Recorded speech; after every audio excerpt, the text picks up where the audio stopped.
times is inconvenient and brings discomfort.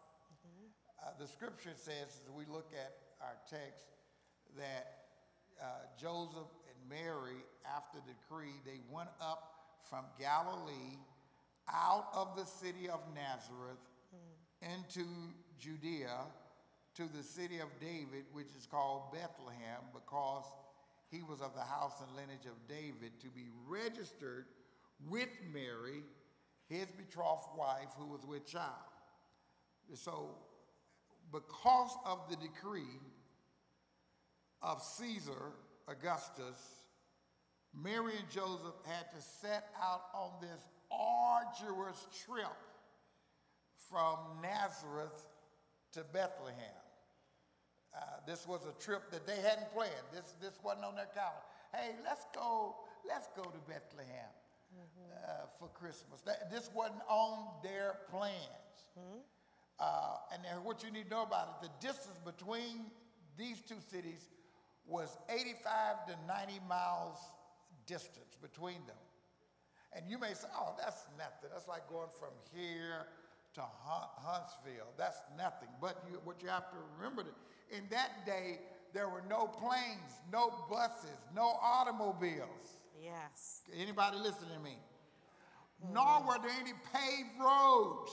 Oh my God. There were no highways. There was, so travel was difficult. And also, there were no restaurants along the way. No restroom stops along the way. Travel, for the most part in that day, was by foot.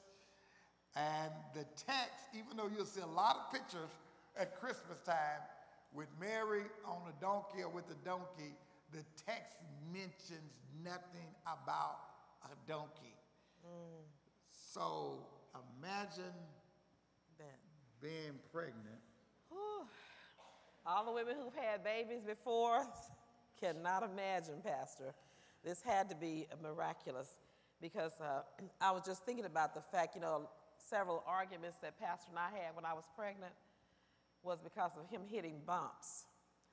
And I would tell him, you hit that on purpose. I know you swerved on purpose. You know I wouldn't do that. But sometimes just the road.